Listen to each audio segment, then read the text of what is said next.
తిరుమల తిరుపతి దేవస్థానం టీటీడీలో పైన తిరుమల కొండ మీద అవినీతి జరుగుతుంది, అక్కడ దౌర్జన్యం జరుగుతుంది అని ఫస్ట్ నుంచి చెప్తానే ఉండా.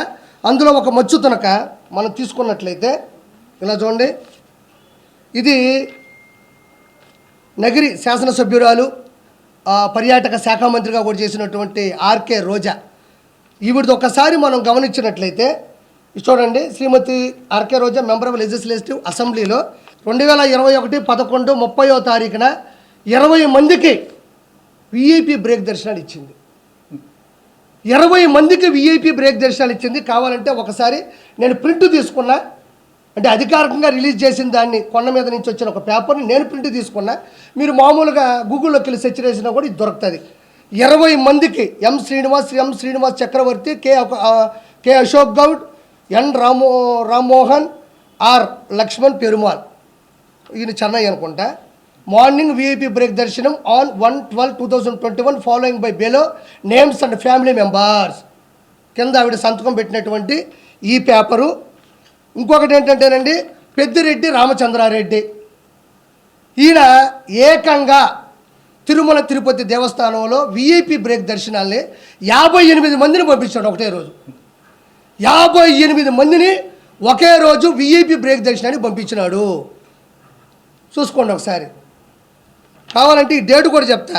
2024 2వ నెల 12వ తారీఖు doctor P Ramachandra Reddy MA PhD.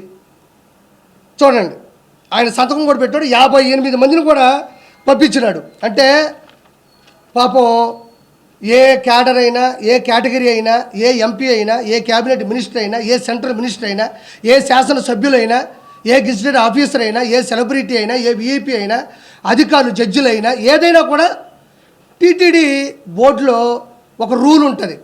ఎంతమందిని పంపించవచ్చు అనేది ఒక శాసనమో, ఒక ఫార్ములానో, ఒక ఫండమెంటల్ థియరీ ఉంటుంది.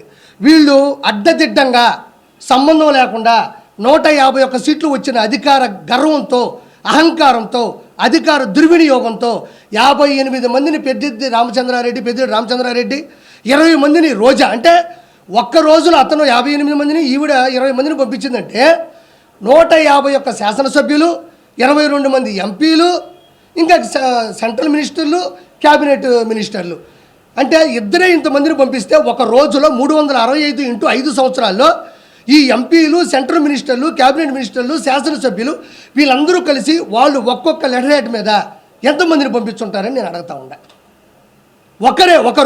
ఒక రోజులో 20 విఐపి బ్రేక్ దర్శనాలు పంపిస్తే, ఒక పెద్దిరెడ్డి రామచంద్రారెడ్డి 58 మందిని పంపిస్తే ఒక్క రోజులో అలా 365 × 5 ఉన్న ఈ 100 రోజుల్లో ఒక్కొక్కరు శాసనసభ్యులు వీళ్ళందరూ ఎంతమందిని పంపించారో ఒకసారి ఆలోచించండి. ఇదంతా ఎందుకు చెప్తున్నానంటే, పోయినారు, దేవుని దర్శించుకున్నారు, అయిపోయింది. కానీ ముఖ్యంగా గమనించాల్సింది ఏంటంటే, ఇక్కడ సామాన్య భక్తులు తిరుపతి నుంచి తిరుమల కొండకి నడుచుకుంటూ వస్తారు. సర్వదర్శనం అని ఉంటుంది. క్యూ లైన్లోకి వెళ్ళిపోతారు, అక్కడి నుంచి కంపార్ట్మెంట్లోకి వెళ్తారు, ఆ నుంచి దర్శనానికి వెళ్తారు, ఆ తర్వాత బయటకు వచ్చి లడ్డు తీసుకుంటారు. అది అందరూ తెలిసిందే. కానీ కొన్ని లక్షల మంది, కోట్ల మంది కింద నుంచి నడుచుకొచ్చే సామాన్య భక్తులు, డబ్బులు లేని వాళ్ళు, నిజమైన దైవభక్తి కలిగిన వాళ్ళు, మాకెలా విఐపి దర్శనాలు వద్దు, మేము డైరెక్ట్గా దేవుణ్ణే చూడాలనుకుంటున్నాం, అది కదా నిజమైన భక్తి అనుకునే వాళ్ళు కూడా పైనుంచి, అదే కింద నుంచి పైకి వచ్చి క్యూ లైన్లోకి వెళ్తారు. ఈ క్యూ లైన్లోకి వస్తారు, కంపార్ట్మెంట్లోకి వెళ్తారు, దర్శనానికి వెళ్తారు. ఇక్కడ ప్రాబ్లం ఏంటంటే, విఐపి బ్రేక్ దర్శనం ఇవ్వడం వల్ల ఎక్కడికక్కడ క్యూ లైన్ ఆగిపోద్ది. వీళ్ళు పోతారు, వీళ్ళ హారతలు, వీళ్ళ పట్టింపులు, ఇంకా దగ్గరకు తీసుకెళ్ళడం, దేవుడితో మాట్లాడతామని చెప్పడం. దేవుడేం మాట్లాడటం అది వేరే విషయం.